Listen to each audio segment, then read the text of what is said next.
Buenos días, comunidad cristiana de Camarma, espero que estéis muy bien. Es un gozo tremendo poder compartir con vosotros la palabra del Señor. Vuelvo a repetir que espero que estéis muy bien en este momento de incertidumbre, estando en casa. Quiero que sepáis que para mí es un gozo tremendo saber que estamos utilizando los medios que Dios nos ha dado para seguir en comunión espiritualmente juntos. Es genial saber que hay jóvenes que se han estado llamando, haciendo videollamadas, hablando de qué tal estaban. También ha habido reuniones de oraciones por videollamada y es un gozo tremendo saber que como iglesia, pues de momento no hay nada que nos pare para dar gloria y el tiempo que Dios se merece. Seguimos con la serie de Sed Santos. La serie se dividió en, por así decirlo, dos partes. Una que era enfocada en los 10 mandamientos y otra que era enfocada en las bienaventuranzas, porque ambas partes, tanto los mandamientos como las bienaventuranzas, como dijo Jonathan Pozo acerca de las bienaventuranzas, creo que también es aplicable a los mandamientos. Son un reflejo del carácter, la pureza y la santidad de Dios, así que nos pueden ayudar a la hora de ser santos. Y estamos combinando ya la serie y el tema de siendo santos o sed santos.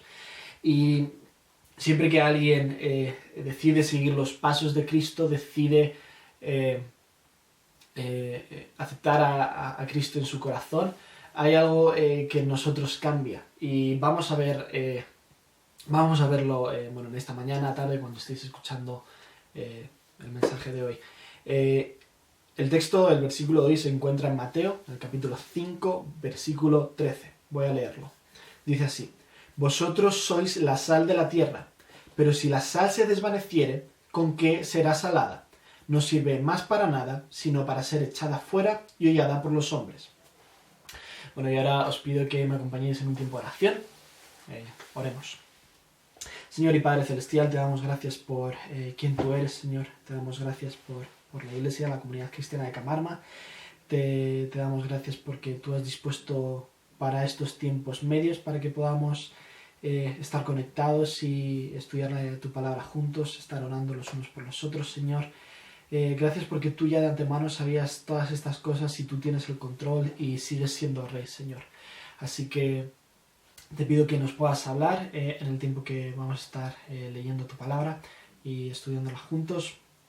Te pido que no solo nos hables, sino que cuando nos hayas hablado también nos enseñes y hables a nuestros corazones para saber cómo podemos caminar a la luz de lo que ella misma dice, Señor. Así que te pido por cada una de las personas que están en sus casas escuchando esto, que tú seas hablándoles en sus corazones, Señor, y tú estés mediante en todo lo que hacemos en este tiempo que estamos en casa, Señor. En el nombre de tu Hijo Jesús. Amén. Pues hoy toca un versículo bastante conocido. Creo que un versículo más profundo de lo que entendemos. Espero que la canción de Alex San Pedro que ha interpretado Daniel os haya gustado, os haya hecho pensar. Y vamos a hablar un poco del tema de ser sal hoy.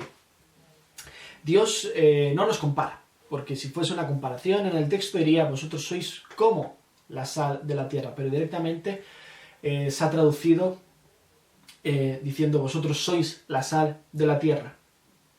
Así que es una metáfora. Y creo que una metáfora como que implica más y tiene más peso que una comparación. ¿Y por qué nos compara Jesús con la sal? A veces el griego puede ayudarnos a entender la palabra, el significado de la palabra o por qué Dios utilizó la palabra sal. Pero honestamente a mí no me ha ayudado mucho a entender lo que significa. La palabra que se utiliza para sal es jalás y literalmente significa sal, no significa otra cosa. Es simplemente sal, literal, sal común, la sal, sí, lo que todos utilizamos. Pero es bastante curioso cómo los distintos discípulos y los distintos seguidores de Cristo recopilaron las palabras en cuanto a Jesús, hablando acerca de nosotros siendo sal, o la sal en general. Dice Marcos 9:50, buena es la sal, mas si la sal se hace insípida, ¿con qué la sazonaréis? tened sal en vosotros mismos y tened paz los unos con los otros. Luego en Lucas 14, 34, 35 dice, buena es la sal, mas si la sal se hace insípida, ¿con qué será sazonada? Ni para la tierra ni para el muladar es útil, la arrojan fuera. Así que, sacando varias conclusiones de lo que era la sal en los tiempos de Jesús,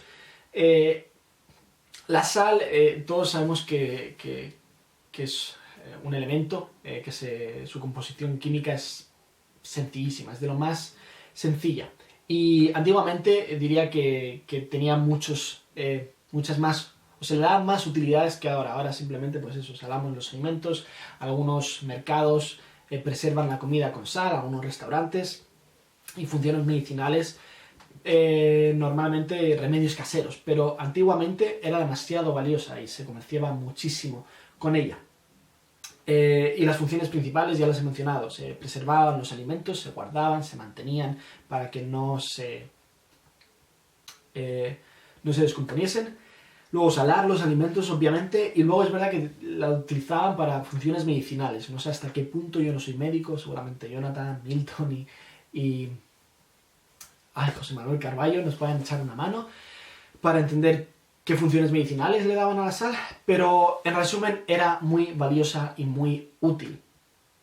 Pero sí es verdad que Jesús remarcó diciendo, pero si la sal se desvaneciere, si se hiciera insípida, más si la sal se hiciera insípida, vuelvo a repetir en Lucas, ¿con qué será sazonada? Dice el versículo de Lucas, ni para la tierra ni para el muladar es útil, la arrojan fuera. Luego dice Mateo 5, el versículo que hemos leído dice, no sirve más para nada, sino para ser echada fuera y hollada por los hombres. La Reina Valera dice ser pisoteada por los hombres. Y para que lo sepáis, estoy utilizando la Nueva Traducción Viviente. Así que lo que Jesús estaba remarcando aquí es que nosotros somos la sal, pero sin su principal componente, que es básicamente súper sencillo, no era ni valiosa ni útil. Si la sal no sala, nadie la acaba usando. Y en Marcos 9:50 me gusta que Jesús dice, tened la sal en vosotros mismos y tened paz los unos con los otros. Antes de adentrarme a explicar por qué significa ser sal, básicamente, ya lo he dicho, es ser útil delante de Dios para que Él nos pueda utilizar. Me gustaría que me acompañarais a un pasaje de la Biblia que está en Apocalipsis 3, un mensaje que Jesús da a una iglesia que se la conoce como la iglesia indiferente. Y está comienza en el versículo 14, si me podéis acompañar. Es el mensaje a la iglesia de la Odisea. Vamos a leer todos juntos. Dice el versículo 14, escribe esta carta al ángel de la iglesia de la Odisea. Este es el mensaje de aquel que es el Amén, el testigo fiel y verdadero, el principio de la nueva creación de Dios. Dice, yo sé todo lo que haces, que no eres ni frío ni caliente, como quisiera que fueras lo uno o lo otro. Pero ya que eres tibio, ni frío ni caliente, te escupiré de mi boca. Vamos a parar ahí. Este es un pasaje bastante conocido, pero creo que es un pasaje que se ha malentendido en ciertos aspectos.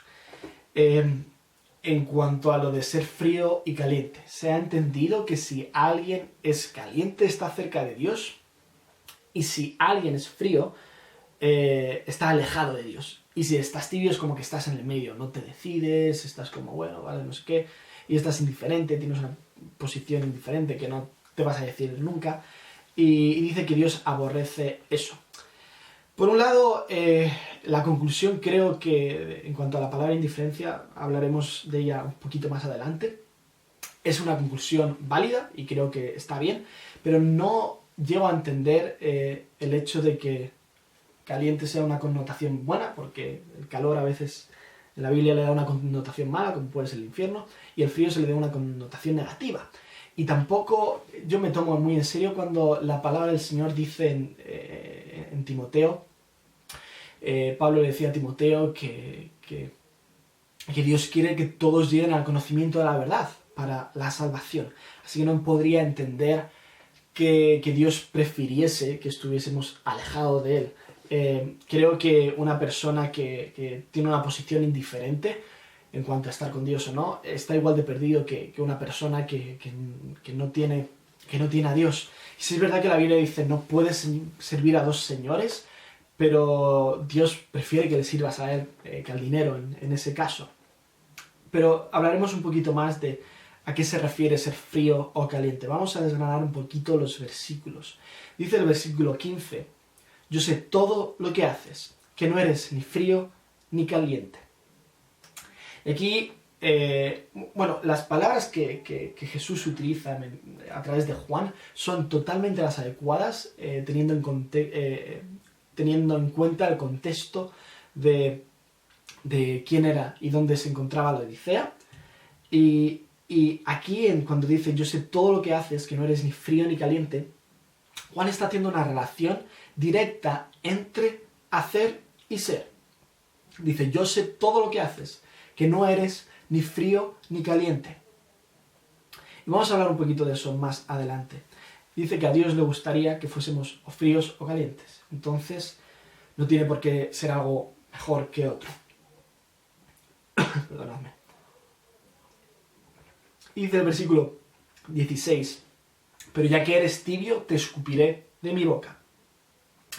Vamos a hablar un poquito de la iglesia en la Odisea y un poquito de la Odisea. La Odisea probablemente era la ciudad más rica a la que Juan escribió y a la que Jesús envió un mensaje a través de Juan. Era la ciudad más próspera. Incluso no necesitaban el sustento del Imperio Romano. Y era conocido por su comercio, era una ciudad bastante que comerciaba demasiado, era increíble. Y era conocido también por ser un punto donde las personas paraban para ir a visitar médicos, porque habían innovado mucho en cuanto a la medicina. Se creían que las termas que ellos tenían funciones curativas y también eran muy conocidos la cultura en la Odisea por unos ungüentos que se echaban en los ojos, que también creían que tenían funciones medicinales. No sé hasta qué punto eran efectivas, pero se les conoce por eso. Y la mayoría de historiadores y académicos están de acuerdo en que algo que no tenía la Odisea era agua. Y tenían que hacer llegar el agua a la ciudad de alguna manera. Unos dicen que comerciaban con Colosa, por ejemplo. Un historiador leí que pedían agua caliente a Colosa y agua fría a otra ciudad, y a través de acueductos y cañerías hacían que el agua llegase. Pero el problema es que para todas las utilidades que ellos les daban al agua, necesitaban eso, agua fría o caliente. Y resulta que muchos creen que la Odisea tenía un problema en las cañerías internas y el agua no llegaba ni fría ni caliente, y entonces muchas veces tenían que desechar el agua porque el agua tibia no era útil. Y no sé si ya estáis entendiendo más o menos por qué es lo que quería decir Jesús a esta iglesia. Jesús remarca la identidad, dónde está su identidad de ellos. Y muchas veces lo que somos trae consecuencias en nuestra manera de actuar. Y en el versículo 17 Jesús directamente va a lo que la Odisea, la iglesia en la Odisea, dicen que eran. Dice, tú dices, en el versículo 17, yo soy rico, tengo todo lo que quiero, no necesito nada. Y aquí la iglesia en la Odisea, su identidad estaba puesta en lo que la ciudad poseía. Pero Jesús acaba conociendo el corazón de las personas. Y dice, ¿no te das cuenta que eres un infeliz, un miserable, eres pobre, ciego y estás desnudo? Y ese es el problema a veces en muchas iglesias en la actualidad. Cuando Alex San Pedro expresaba creo que quería decir en boca del Señor, tengo una sal que ya no sale, una iglesia que no sale, es que a veces nuestra identidad y lo que debería ser el centro se ha desvanecido y nos hemos preocupado más en las personas que visitan la iglesia, en cómo nos organizamos, en cómo, de qué manera tenemos de cantar, de qué manera tenemos de predicar, y hemos perdido el sentido de todo lo que hacemos, porque hemos perdido el sentido de lo que somos realmente. Y cuando somos hijos de Dios, somos producentes. Pablo le dice a Timoteo, preséntate como obrero aprobado delante del Señor. Pero probablemente la Odisea, no probablemente, luego habla de una indiferencia cuando tu identidad está puesta en otras cosas y no en Cristo. Lo que Él te manda hacer realmente, tú crees que lo estás haciendo de manera correcta, pero en verdad no acaba viendo ningún fruto. Y hay veces que probablemente muchas veces, somos conscientes de ello, pero no hacemos nada por cambiarlo.